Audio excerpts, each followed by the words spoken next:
안녕하세요. 오늘도 좋은 일만 가득하시길 진심으로 바랍니다.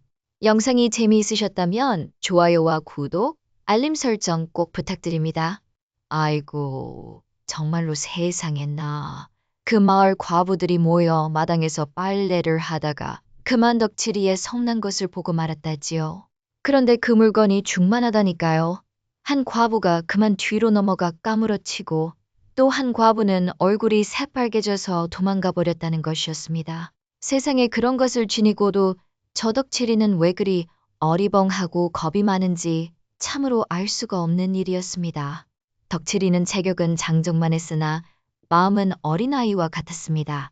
25시 넘은 나이에도 총각 딱지를 떼지 못한 채 마을 사람들의 머슴살이를 하며 하루하루 살아가고 있었지요. 그러던 어느 날이었습니다. 주인 아주머니가 급히 뛰어나왔습니다. 덕칠아, 큰일 났다. 우리 소가 어디로나 도망갔다는구나. 어서 가서 찾아오너라. 그는 빠른 걸음으로 마을을 빠져나와 산길로 향했습니다. 소야, 소야, 어디 있느냐? 그렇게 산길을 헤매며 소를 찾던 덕칠이는 갑자기 여인의 비명소리를 들었습니다. 살려주세요. 누구든 좀 도와주세요. 덕칠이는 소스라치게 놀라 그 소리가 나는 방향으로 달려갔습니다. 숲을 사이로 난 좁은 길을 따라가니 절벽 끝에 매달려 있는 젊은 여인을 발견했지요. 야, 이대로 떨어지면 죽고 말 거예요. 덕칠이는 망설임 없이 달려가 절벽 끝에 누워 손을 뻗었습니다. 어서 내 손을 잡으시오. 여인은 절박한 심정으로 덕칠이의 손을 움켜쥐었습니다. 덕칠이는 있는 힘껏 여인을 끌어올렸고 두 사람은 안전한 땅바닥에 나란히 쓰러졌지요. 크! 정말 고맙습니다. 당신이 아니었다면 저는 죽을 뻔했어요. 덕칠이는 그제야 여인의 얼굴을 제대로 보았습니다. 이마에 흘러내린 땀방울과 흙먼지로 얼룩진 얼굴이었지만 그 아름다움은 가릴 수 없었지요. 붉은 입술과 맑은 눈동자, 하얀 피부는 선녀가 내려온 듯 했습니다. 아, 아니요. 당연히 해야 할 일을 했을 뿐이요. 덕칠이는 부끄러움에 얼굴을 붉히며 말하자 여인은 미소를 지으며 일어나 옷에 묻은 흙을 덜어냈지요. 제 이름은 연어라고 합니다. 저는 산 너머 마을의 무당딸이에요. 저는 덕치라고 합니다. 그저 이 마을의 머슴일 뿐이요. 연화는 덕칠이를 유심히 바라보았습니다. 그런 다음 갑자기 덕칠이의 손을 잡고 손금을 들여다보기 시작했지요. 이런, 당신의 손금이 참으로 특이하군요. 뭐가 특이하다는 말이오? 당신은 미래의 큰 인물이 될 상이에요. 이 손금을 보니 당신은 앞으로 대감댁 사위가 되어 부귀영화를 누릴 것 같아요. 덕칠이는 깜짝 놀라 손을 획 내뺐습니다. 무슨 헛소리여! 나 같은 머슴이 어찌 대감댁 사위가 된단 말이오? 그런 농담은 하지 마시오. 연화는 미소를 지으며 고개를 저었습니다. 농담이 아니에요. 저는 사람의 운명을 볼 수 있는 눈을 가졌답니다. 당신이 믿든 믿지 않든 이건 사실이에요. 덕칠이는 어리둥절한 표정으로 연화를 바라보았습니다. 그나저나 저는 주인 소를 찾으러 나왔는데 혹시 소를 보셨소? 아, 맞다. 방금 전에 검은 소 한 마리가 저 산길로 내려가는 걸 봤어요. 연화가 가리키는 방향을 바라보며 덕칠이는 고맙다는 인사를 건넸습니다. 정말 고맙소. 그럼 저는 이만 가보겠소. 잠시만요. 연화가 손목에서 붉은 천으로 만든 팔찌를 풀어 덕칠이에게 건넸습니다. 이건 제가 정성껏 만든 부적이에요. 이걸 지니고 있으면 애군을 피하고 복이 찾아올 거예요. 덕칠이는 망설이다가 팔찌를 받아들었습니다. 그리고 꾸벅 인사를 하고는 소를 찾으러 산길을 내려갔지요. 이상한 여자였구먼. 무슨 대감댁 사위라니. 덕칠이는 중얼거리며 팔찌를 주머니에 넣었습니다. 그러나 그의 마음속에는 연하의 말이 자꾸만 맴돌았지요. 며칠 후 주인집 아주머니가 덕칠이를 불렀습니다. 덕칠아, 내일은 쌀을 갖다 줘야 하는데 네가 좀 다녀오겠느냐? 예, 알겠습니다. 그런데 그날 밤 이상한 꿈을 꾸었습니다. 꿈에서 그는 화려한 옷을 입고 높은 양반집 마당에 서 있었고 연화는 그 앞에서 춤을 추고 있었지요. 그리고 어디선가 대감의 목소리가 들려왔습니다. 너를 내 사위로 삼겠다. 덕칠이는 깜짝 놀라 잠에서 깨어났습니다. 땀이 온몸을 적시고 있었지요. 이상한 꿈이구만. 다음날 아침 덕칠이는 쌀 2자루를 짊어지고 산 중턱에 있는 절로 향했습니다. 그가 절에 도착했을 때 대웅전 앞에서는 화려한 가마가 서 있었고 많은 사람들이 분주히 움직이고 있었지요. 아니, 오늘 절에 무슨 일이 있는 것이오? 덕칠이가 물었을 때 한 중년 스님이 다가와 미소를 지었습니다. 오늘은 상국대감 따님이 기도를 드리러 오셨다네. 자네는 무슨 일로 왔는가? 아, 저는 마을에서 쌀을 가져왔습니다. 스님은 고맙다는 인사를 건네고 쌀자루를 창고로 옮겨달라고 부탁했지요. 덕칠이는 무거운 쌀자루를 들고 창고로 향했습니다. 그런데 갑자기 뒤에서 비켜요 하는 소리와 함께 누군가 덕칠이를 밀치는 바람에 그만 비탈길에서 미끄러지고 말았지요. 덕칠이는 쌀자루와 함께 비탈길을 굴러내려갔습니다. 그리고 무언가 부드럽지만 단단한 것에 부딪혀 멈추었지요.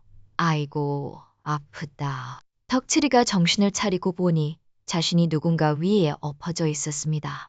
그의 얼굴은 어떤 여인의 가슴에 파묻혀 있었고 그 여인은 놀란 눈으로 그를 바라보고 있었지요. 이 무례한 놈이 당장 비키지 못할까? 덕칠이는 화들짝 놀라 급히 일어났습니다.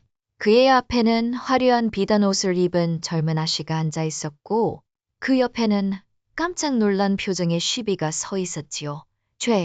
죄송합니다. 제가 미끄러져서 그만. 아가씨 괜찮으세요? 시비 옥분이가 급히 다가와 아씨를 극진히 살폈습니다. 아씨는 화가 난 표정으로 시비의 부축을 받아 일어났습니다. 아가씨, 이 무리한 놈 때문에 옷이 풀어졌어요. 덕칠이는 얼굴이 벌겋게 달아오르며 고개를 숙이고 무릎을 꿇고 용서를 빌었지요. 정말 죄송합니다, 아가씨. 일부러 그런 것이 아니오. 시비는 아씨의 옷고름을 다시 고쳐매며 덕칠이를 노려보았습니다. 너 같은 천한 놈이 아가씨의 몸에 손을 댔으니 당장 관에 끌려가야 할 것이야. 덕칠이는 겁에 질려 벌벌 떨었습니다. 풋! 옥분아, 그만 놀려라. 불쌍하게도 저 총각의 얼굴이 새하얗게 변했구나. 아씨가 웃음을 참지 못하고 말했습니다. 시비인 옥분도 장난기 가득한 표정으로 웃음을 터뜨렸지요. 아가씨, 제가 너무 심했나요? 저 총각이 정말 정신이 나간 듯하네요. 덕칠이는 어리둥절한 표정으로 두 사람을 바라보았습니다. 그때 아씨가 웃음을 그치고 덕칠이에게 다가왔지요. 일부러 그런 것이 아님을 알고 있어요. 아씨는 덕칠이를 유심히 바라보더니 물었습니다. 당신의 이름은 무엇인가요? 저는 덕칠이라고 합니다. 덕칠이요? 참 특이한 이름이네요. 저는 영애라고 해요. 이 절에 기도하러 왔답니다. 덕칠이는 영애의 아름다운 얼굴을 보고 말이 막혔습니다. 연화도 아름다웠지만 영애는 그 아름다움이 더욱 고귀하게 느껴졌지요. 아가씨, 대감마님께서 찾으십니다. 멀리서 다른 시비가 부르자 영애는 아쉬운 표정으로 고개를 돌렸지요. 가봐야겠네요. 쌀자루는 제가 사람을 보내 창고로 옮기도록 할게요. 몸 조심하세요, 덕칠씨.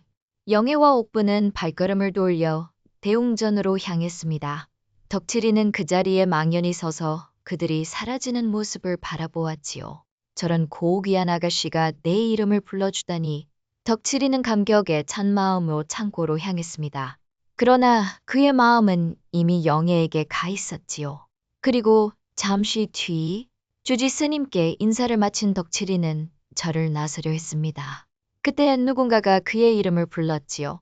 덕칠씨, 잠시만요. 돌아보니 좀 전에 그 시비가 숨을 헐떡이며 달려오고 있었습니다.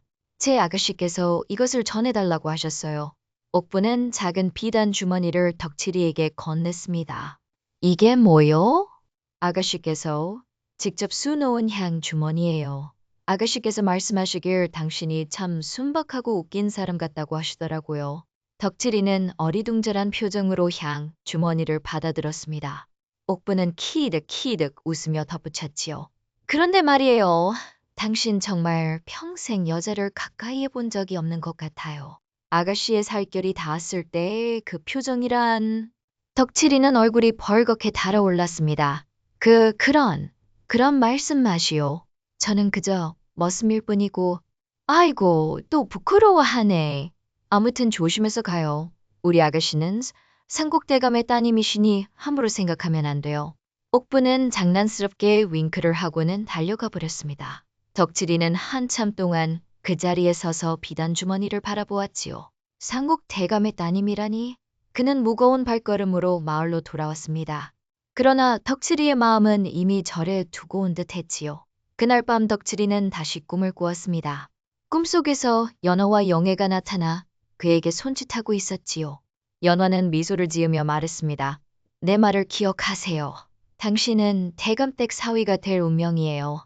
덕칠이는 식은땀을 흘리며 잠에서 깨어났습니다. 그는 불안한 마음으로 주머니에서 연화가 준 붉은 팔찌와 영애가 준 향 주머니를 꺼내 바라보았지요. 이게 다 무슨 일이야? 다음 날 덕칠이는 마을 우물가에서 일하고 있었습니다. 그때 멀리서 말발굽 소리가 들려왔고 사람들이 웅성거리기 시작했지요. 상국 대감의 행차시다. 덕칠이는 놀라 고개를 들었습니다. 여기 덕칠이라는 자가 있다고 하던데 어디 있는가? 마을 어르신이 덕칠이를 가리켰고 대감은 그에게 다가왔습니다. 네가 덕칠이냐? 예, 대감마님. 듣자 하니 네가 절에서 우리 영애에게 무례를 범했다고? 덕칠이는 얼굴이 창백해져 더욱 고개를 숙였습니다. 죄송합니다, 대감마님. 제가 미끄러져서 그만. 정말 실수였습니다. 대감은 엄한 표정으로 덕칠이를 바라보았습니다. 그때 가마에서 영애가 내려와 대감에게 다가갔지요. 아버님, 그건 정말 실수였어요. 그분을 탓하실 건 없답니다. 대감은 잠시 생각에 잠기더니 덕칠이를 바라보았습니다. 김신의 머슴이 필요한데 내가 우리 집에서 일하지 않겠느냐? 덕칠이는 깜짝 놀라 고개를 들었습니다. 상국 대감의 집에서 일하라니 이게 무슨 일인지 믿을 수 없었지요. 저 같은 천한 놈이 대감댁에서 일해도 되겠습니까? 됐다. 내일 짐을 꾸려 우리 집으로 오너라. 네가 얼마나 일을 잘하는지 두고 보겠다. 대감은 더 이상의 말 없이 가마에 올랐고 영애도 따라 올랐습니다. 마을 사람들은 놀란 표정으로 덕칠이를 바라보았습니다. 덕칠아, 네가 무슨 복이 터진 거냐? 상국 대감에서 일하게 되다니. 주인이 놀란 표정으로 물었습니다. 저도 모르겠습니다. 이게 꿈인지 생시인지. 다음 날 아침 덕칠이는 보따리를 싸서 상국 대감의 집으로 향했습니다. 대감 댁에 도착하자 덕칠이는 그 규모에 압도되었지요. 높은 담장과 화려한 대문, 넓은 마당과 수많은 행랑채가 그의 눈을 가득 채웠습니다. 네가 덕치이냐? 덕칠이는 고개를 끄덕였고 문지기는 그를 안으로 안내했지요. 대감께서는 네가 정원과 마국간을 맡게 하셨다. 따라오거라. 덕칠이는 문지기를 따라 넓은 정원으로 향했습니다. 그곳에는 이미 몇몇 머슴들이 일하고 있었지요. 너는 어떻게 이곳에 오게 되었느냐? 덕칠이는 자신의 이야기를 간략히 들려주었지요. 아하, 그래서 대감께서 널 데려오셨구나. 내 이름은 차돌이다. 여기서 10년째 일하고 있지. 차돌은 친절하게 덕칠이를 대해주었습니다. 그는 덕칠이에게 정원과 마국간 관리법을 하나하나 가르쳐주기 시작했지요. 여기서 가장 중요한 건 대감의 마음에 들게 일하는 거야. 대감께서는 깔끔하고 단정한 것을 좋아하시거든. 덕칠이는 열심히 차돌의 말을 듣고 일을 배우기 시작했습니다. 그는 힘이 세고 부지런하여 금세 일을 익혔지요. 그러던 어느 날 아침 덕칠이가 정원에서 낙엽을 쓸고 있을 때였습니다. 갑자기 담 너머에서 영의 목소리가 들려왔지요. 옥분아, 그 꽃을 좀 꺾어줘. 덕칠이는 심장이 두근거림을 느끼며 고개를 들었습니다. 담장 너머로 영애와 옥분이가 한 채 정원을 걷고 있었지요. 아가씨, 여기 이 꽃이 더 예쁜 것 같아요. 그래, 그것도 꺾어다오. 덕칠이는 그들을 바라보다가 황급히 고개를 숙였습니다. 양반집 안채정원을 엿보는 것은 큰 죄였기 때문이지요. 어머, 저기 덕칠씨 아니에요? 옥분의 목소리에 덕칠이는 또다시 고개를 들었습니다. 옥분이가 담장 너머로 그를 발견하고 손을 흔들고 있었지요. 아가씨, 안녕하십니까? 덕칠이는 어색하게 인사를 했습니다. 영애도 고개를 돌려 그를 바라보았고 살짝 미소를 지었지요. 잘 지내시나요? 덕칠 씨? 예, 덕분에 잘 지내고 있습니다, 아가씨. 대화는 그것으로 끝이 났습니다. 영애와 옥분은 다시 안채로 들어갔고 덕칠이는 한동안 그 자리에 서서 영애의 미소를 떠올렸지요. 이 바보 같은 놈, 뭘 꿈꾸는 거냐? 덕칠이는 자신을 질책하며 다시 낙엽을 쓸기 시작했습니다. 그러나 그의 마음속에는 영애의 모습이 깊이 새겨졌지요. 그날 저녁 차돌이 덕칠이에게 다가와 속삭였습니다. 덕칠아, 조심해라. 아까 네가 안채 쪽을 바라보는 걸 둘째 마님이 보셨다더구나. 둘째 마님이라니? 대감의 첩이시지. 대감의 본부인은 돌아가셨고 둘째 마님이 지금 안채를 다스리고 계신다. 아가씨의 의붓어머니시지. 덕칠이는 걱정스러운 표정으로 차도를 바라보았습니다. 큰일 났구먼. 아직은 괜찮다. 하지만 앞으로는 더 조심해라. 둘째 마님은 매우 엄하시거든. 그날 밤 덕칠이는 초가을의 선선한 바람을 맞으며 마구간 옆 작은 방에 누웠습니다. 그는 꿈속에서 또다시 연화와 영애를 만났지요. 어서 와요, 덕칠씨. 영애가 환하게 웃으며 그를 맞이했습니다. 연화는 그런 영애를 바라보며 미소를 지었지요. 보셨죠? 제 예언이 맞아가고 있어요. 덕칠이는 식은땀을 흘리며 잠에서 깨어났습니다. 밖에서는 개가 짖는 소리가 들렸고 달빛이 창문으로 스며들고 있었지요. 미쳐버리겠구먼. 왜 자꾸 꿈에 영의 아쉬와 연화가 나타나는 거야? 다음 날 아침 덕칠이가 마당을 청소하고 있을 때 갑자기 하인 하나가 그를 불렀습니다. 덕칠이? 둘째 마님께서 널 부르신다. 덕칠이는 놀라 빗자루를 떨어뜨렸습니다.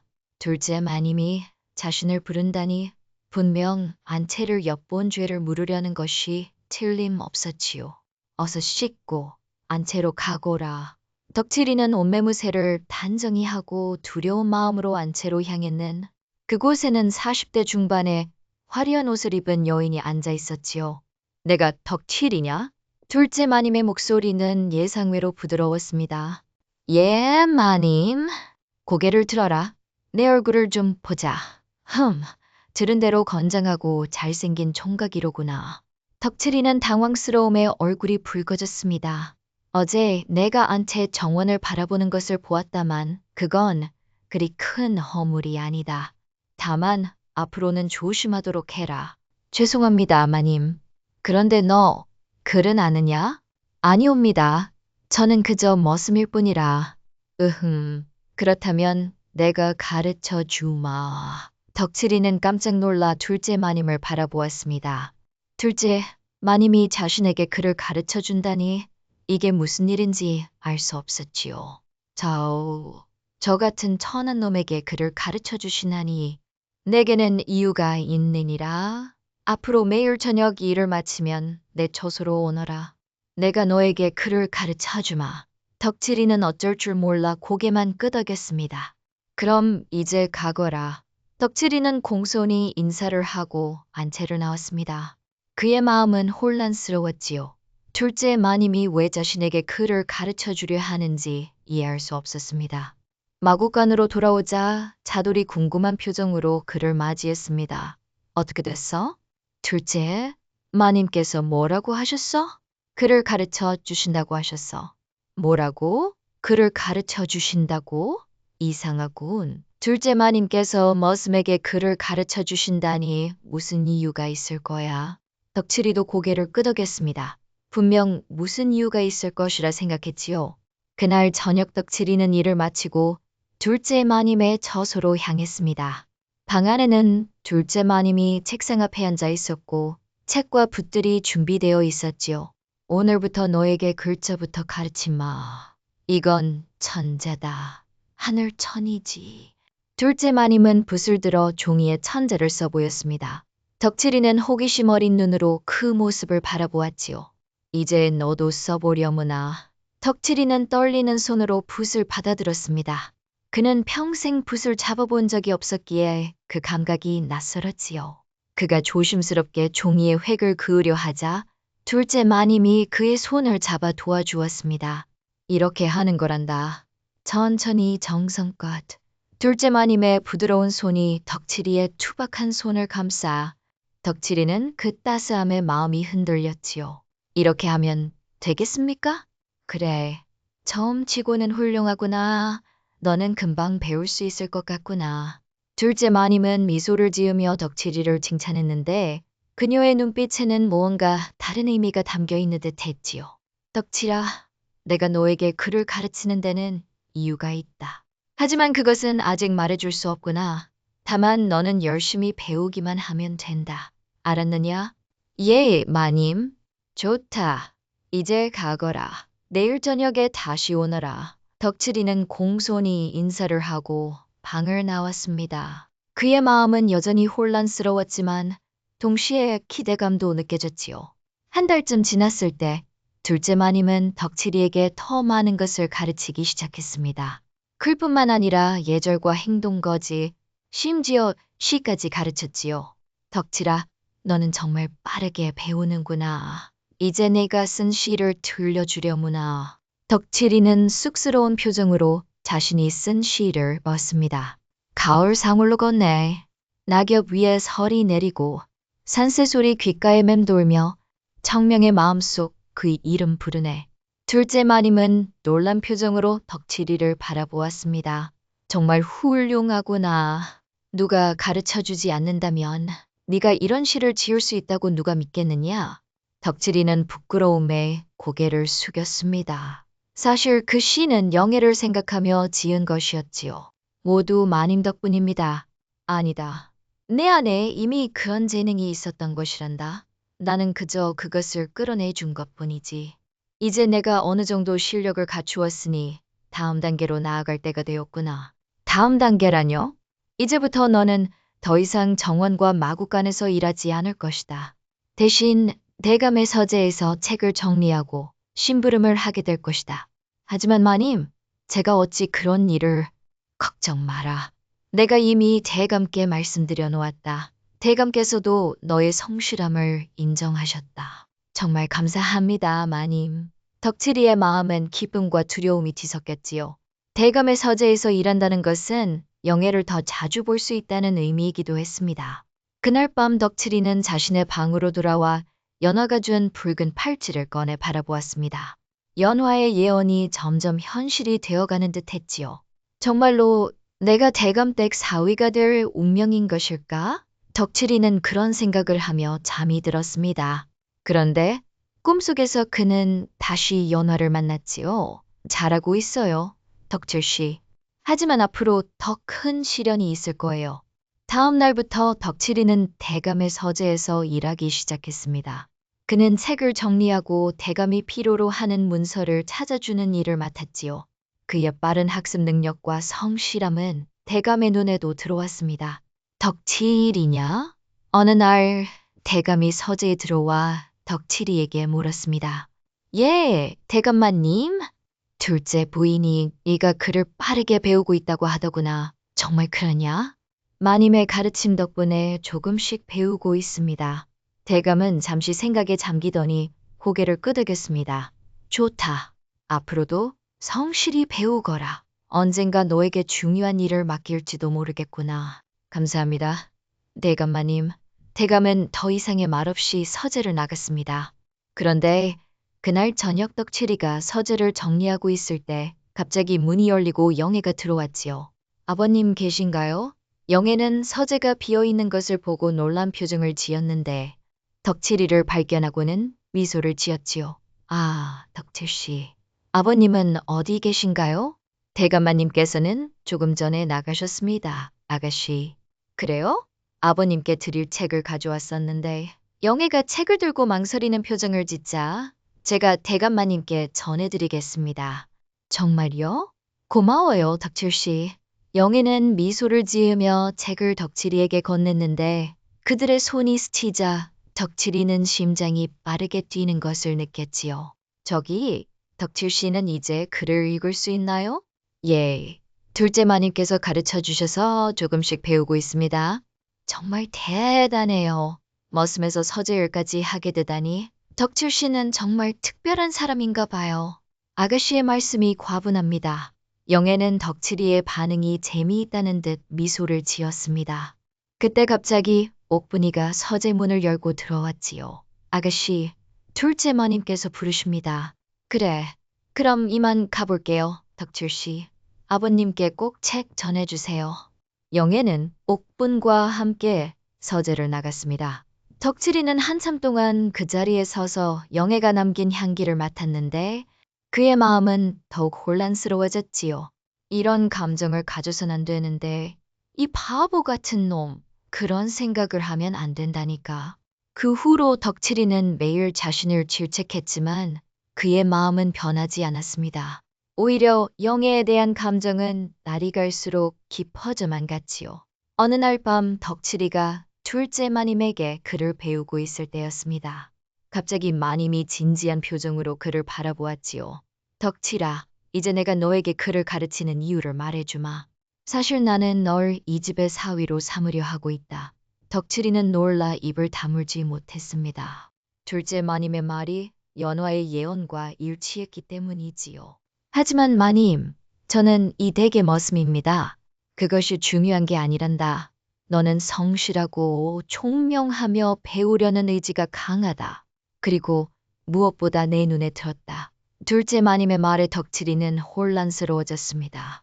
그녀가 자신을 사위로 삼으려 한다는 것은 무슨 의미일까요? 하지만 대감마님께서 허락하시겠습니까? 대감은 내 말을 듣는다. 걱정하지 말거라. 다만 너는 계속해서 배우고 성장해야 한다. 그래야만 대감이 너를 인정할 것이다. 예, 마님. 더욱 열심히 배우겠습니다. 덕칠이는 고개를 숙였지만 그의 마음은 복잡했습니다. 내 딸 채란이는 올해 17이다. 아직 어리지만 너와 잘 어울릴 것이다. 때가 되면 내가 모든 것을 준비할 것이다. 마님은 더 이상의 설명 없이 수업을 계속했습니다. 덕칠이는 혼란스러운 마음으로 글을 배우며 자신의 미래를 생각했지요. 그날 밤 덕칠이는 꿈속에서 다시 연화를 만났습니다. 연화는 슬픈 표정으로 그를 바라보았지요. 조심하세요, 덕칠 씨. 둘째 마님은 자신의 욕심을 위해 당신을 이용하려 합니다. 덕칠이는 식은땀을 흘리며 잠에서 깨어났습니다. 마님이 날 이용한다니? 대체 무슨 뜻일까? 덕칠이는 연화의 말을 곱씹으며 생각에 잠겼습니다. 둘째 마님이 자신을 채란이와 혼인시키려는 이유가 무엇인지 알 수 없었지요. 그런데 다음 날 아침 갑자기 큰 소동이 일어났습니다. 큰일이 났다. 아가씨가 납치됐다. 하인들의 외침에 덕칠이는 깜짝 놀라 마당으로 뛰어나갔지요. 마당에는 이미 많은 사람들이 모여 있었습니다. 대감은 분노한 표정으로 하인들에게 지시를 내리고 있었고 둘째 마님은 창백한 얼굴로 그 옆에 서 있었지요. 어떻게 된 거지? 덕칠이는 가까이 있던 차돌에게 물었습니다. 영애 아가씨가 오늘 아침 일찍 옥분과 함께 뒷산절에 기도하러 갔다가 도적대에게 납치당했다고 해. 옥분이가 간신히 도망쳐와서 알렸어. 옥분, 자세히 말해봐. 도대체 어떻게 된 거야? 옥분은 덕칠이를 보자 울음을 그치고 떨리는 목소리로 말하기 시작했지요. 우리가 뒷산절로 가는 길이었어요. 그런데 갑자기 도적들이 나타나더니 아가씨를 잡아갔어요. 몇 명이었어? 어디로 갔지? 5명 정도였어요. 북쪽 산길로 향했어요. 대감마님! 제가 아가씨를 구하러 가겠습니다. 네가 어찌 도적대를 상대할 수 있단 말이냐? 이미 포졸들을 보냈다. 너는 내 일이나 하거라. 대감마님, 저는 그 산길을 잘 압니다. 뒷산절 주변도 모두 훤히 알고 있지요. 제가 포졸들을 안내하겠습니다. 대감은 잠시 덕칠이를 바라보더니 고개를 끄덕였습니다. 좋다. 하지만 위험한 일이 생기면 즉시 돌아와야 한다. 알았느냐? 예, 대감마님. 덕칠이는 급히 자신의 방으로 돌아가 품 안에 숨겨둔 연화의 붉은 팔찌를 꺼냈습니다. 그는 그것을 손목에 단단히 묶었지요. 부디 애군을 막아주길. 그리고 다시 마당으로 나가 대감이 보낸 포졸들과 합류했습니다. 10명의 포졸들이 이미 말을 타고 준비하고 있었지요. 덕칠이와 포졸들은 빠르게 대감댁을 떠나 뒷산으로 향했습니다. 옥분이가 말했던 숲에 도착하자 덕칠이는 말에서 내려 발자국을 살펴보았습니다. 이 발자국은 5명의 사람과 3마리의 말이 지나간 것 같습니다. 아마도 아가씨는 누군가와 말을 같이 탔을 것입니다. 포졸들은 놀란 표정으로 덕칠이를 바라보았습니다. 저를 따라오십시오. 덕칠이는 자신있게 말하며 북쪽 산길로 향했습니다. 저기 보이십니까? 저 바위 뒤에 누군가 숨어 있는 것 같습니다. 포졸들은 말을 세우고 바위를 주시했는데 잠시 후 바위 뒤에서 검은 복면을 쓴 남자가 나타났지요. 도적이다. 잡아라! 포졸들이 외쳤고 도적은 당황하여 숲속으로 도망치기 시작했습니다. 덕칠이는 주저하지 않고 말에서 뛰어내려 도적을 쫓았지요. 저놈을 놓치면 안 됩니다. 아가씨는 어디 있지? 말해. 덕칠이는 도적의 복면을 벗겨냈습니다. 도적은 겁에 질린 표정으로 덕칠이를 바라보았지요. 말하지 않을 거다. 덕칠이는 화가 나서 도적의 옷깃을 움켜쥐었는데 그의 눈에서는 불꽃이 튀는 듯 했지요. 말하지 않으면 네 목숨은 없다. 알았어. 말하겠다. 아가씨는 저 북쪽 계곡 너머 폐가에 있다. 우리 두목이 그곳에 있어. 포졸들은 덕칠이를 따라 계곡을 향해 달렸습니다. 그들이 계곡에 도착했을 때 해는 이미 서쪽으로 기울고 있었지요. 저기 폐가가 보입니다. 덕칠이가 가리킨 곳에 낡은 초가집이 보였습니다. 집 주변에는 말 3마리가 묶여 있었고 문 앞에는 2명의 도적이 지키고 있었지요. 어떻게 하면 좋지? 포졸이 묻자 덕칠이는 잠시 생각에 잠기더니 말했지요. 제가 먼저 가서 도적들의 주의를 끌겠습니다. 그동안 뒤로 돌아 아가씨를 구출하십시오. 위험하지 않겠느냐? 걱정 마십시오. 좋다. 하지만 조심해야 한다.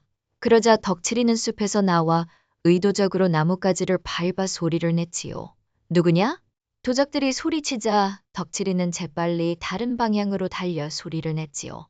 여기 누가 있다. 도적들은 덕칠이의 소리를 따라 숲으로 들어왔습니다. 그러자 덕칠이는 재빨리 나무 위로 올라가 숨었지요. 어디 있지? 방금 여기 있었는데. 도적들이 혼란스러워하는 사이 포졸들은 뒤쪽에서 폐가로 접근했습니다.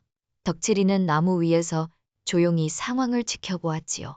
포졸들이 폐가에 들어갔을 때 갑자기 안에서 비명 소리가 들렸습니다. 으아! 도적들의 외침이 들렸고 곧 갈부딪히는 소리가 이어졌지요.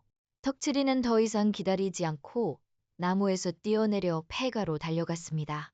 폐가 안에서는 이미 격전이 벌어지고 있었습니다. 포졸들은 도적들과 싸우고 있었고 구석에는 밧줄에 묶인 영애가 앉아 있었지요. 아가씨!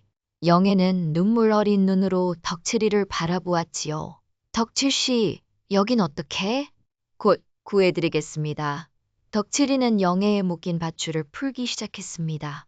그러나 그때 그의 뒤에서 누군가가 다가오는 기척이 느껴졌지요. 조심해요. 영애의 외침에 덕칠이는 재빨리 몸을 돌렸는데 도적 하나가 칼을 들고 그에게 달려들고 있었지요. 크. 덕칠이는 간신히 몸을 피했지만 칼끝이 그의 팔을 스쳐 상처를 입었습니다. 그는 아픔을 참고 주변을 둘러보았지요. 근처에 있던 나무 막대기를 집어들어 방어 자세를 취했습니다. 내까지 깨 감히 나를 상대하겠다고? 우습구나. 도적 두목은 비웃으며 다시 칼을 휘둘렀습니다. 덕칠이는 막대기로 칼을 막으며 뒤로 물러섰지요. 아가씨를 데려간 이유가 뭐냐? 돈이지. 바보 같은 놈.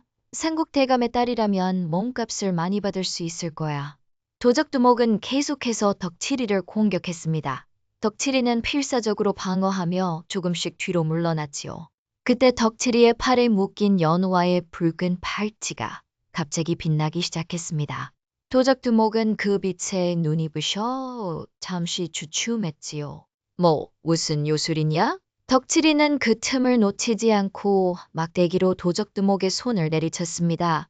칼이 바닥에 떨어졌고 덕칠이는 재빨리 막대기를 두목의 목에 겨누었지요. 움직이지 마시오. 도적 두목은 겁에 질려 움직일 수 없었습니다. 그 사이에 포졸들이 다른 도적들을 제압하고 덕칠이에게 다가왔지요. 덕칠이, 괜찮냐? 예, 괜찮습니다. 아가씨부터 구해주십시오. 포졸들은 도적 두목을 붙잡고 덕칠이는 다시 영애에게 돌아가 밧줄을 풀어주었습니다. 덕칠씨, 정말 고마워요. 당신이 아니었다면 저는... 아닙니다, 아가씨. 당연히 해야 할 일을 했을 뿐입니다. 영애는 덕칠이의 다친 팔을 보고 걱정스러운 표정을 지었습니다. 당신 팔이 다쳤어요. 이건 다 저 때문에. 괜찮습니다, 아가씨. 작은 상처일 뿐이니 걱정하지 마십시오. 하지만 영애는 자신의 치마를 찢어 덕칠이의 상처를 감싸주었습니다. 아씨, 이제 집으로 돌아가시지요. 대감께서 걱정하고 계실 겁니다. 포졸들은 도적들을 묶어 태우고 영애는 덕칠이와 함께 말을 탔습니다. 그들은 해질녘에 대감댁으로 돌아왔지요. 영애야, 다치지 않았느냐? 얼마나 걱정했는지 모른다. 괜찮아요, 아버님. 덕칠씨가 구해줬어요. 대감은 놀란 표정으로 덕칠이를 바라보았습니다. 네가 우리 영애를 구했다고?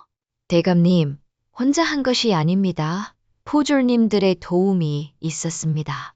대감은 감동한 표정으로 덕칠이의 어깨를 두드렸습니다. 내 딸을 구해줘 고맙다. 내가 어떻게 보답해야 할지. 보답은 필요 없습니다. 대감마님, 당연히 해야 할 일을 했을 뿐입니다. 대감은 덕칠이의 겸손함에 더욱 감동받은 듯 했습니다. 그는 고개를 끄덕이며 말했지요. 좋다. 하지만 내가 반드시 내 공을 잊지 않을 것이다. 그날 밤 대감은 영애를 구한 공으로 큰 잔치를 열었고 덕칠이는 처음으로 대감의 식탁에 초대받아 자리를 함께 했습니다. 덕칠아, 오늘 내 용기와 지혜가 없었다면 우리 영애를 구하지 못했을 것이다. 정말 고맙구나. 둘째 부인이 내게 네 이야기를 많이 해주었다. 네가 얼마나 빠르게 글을 배우고 얼마나 성실하게 일하는지 말이다.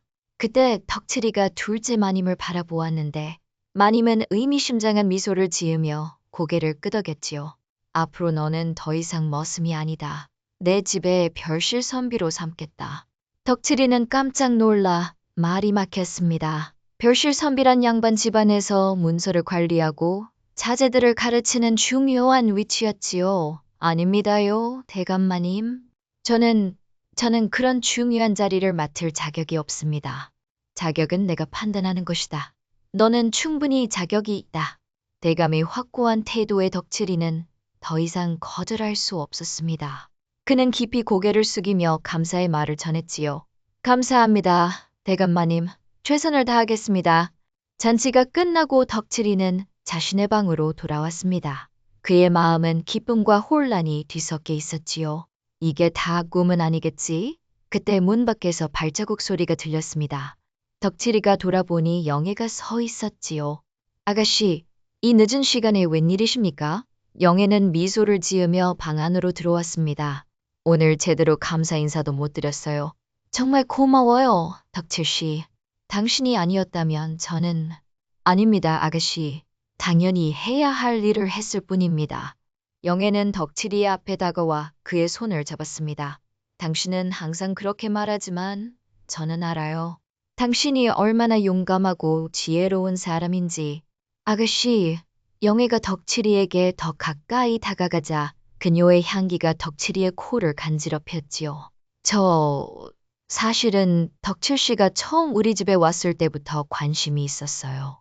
하지만 아가씨, 저는 그저 천한 머슴이고 신분이 중요한가요? 중요한 건 마음이에요. 하지만 대감마님께서는 아버님은 이미 당신을 인정하셨어요. 오늘 일로 더욱 그러하시고요. 영애는 덕칠이의 손을 더욱 꽉 잡았습니다. 아가씨? 사실 제가 아가씨를 사모하고 있었습니다. 그때 덕칠이는 마침내 자신의 마음을 고백했는데 영애는 행복한 미소를 지으며 고개를 끄덕였지요.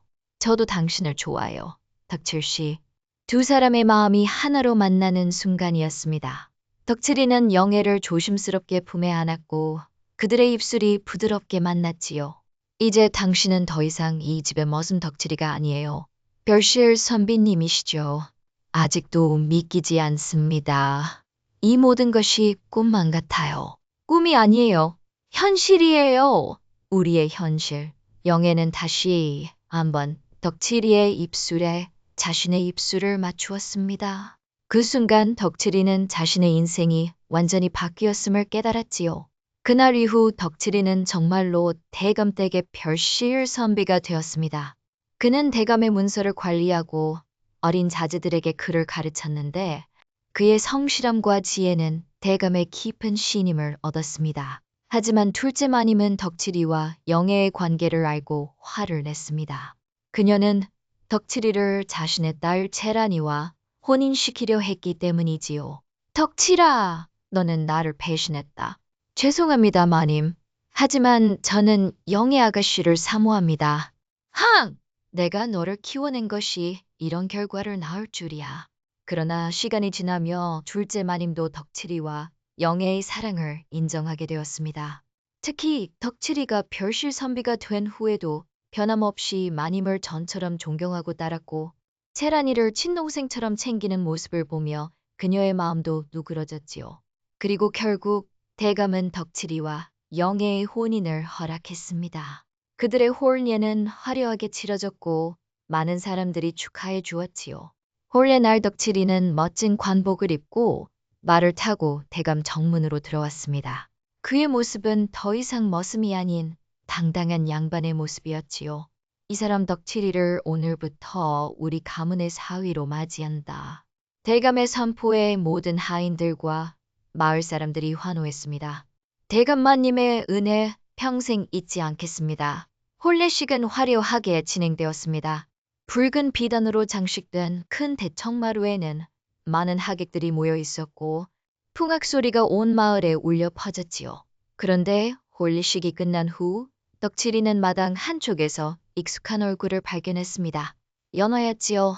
축하해요, 덕칠씨. 제 예언이 맞았죠? 덕칠이는 감사의 마음을 담아 연화의 손을 잡았습니다. 이건 다 덕칠씨의 운명이었어요. 저는 그저 그걸 알려드렸을 뿐이죠. 연화는 미소를 지으며 덕칠이의 어깨를 가볍게 두드렸습니다. 앞으로 행복하게 사세요. 당신은 그럴 자격이 있어요. 그리고 연화는 다른 하객들 사이로 사라졌습니다.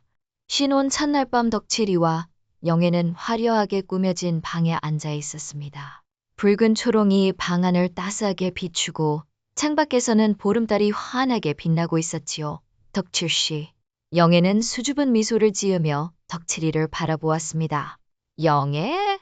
이제 우리는 부부가 되었소. 정말 꿈만 같아요. 제가 덕칠씨 아내가 됐다니.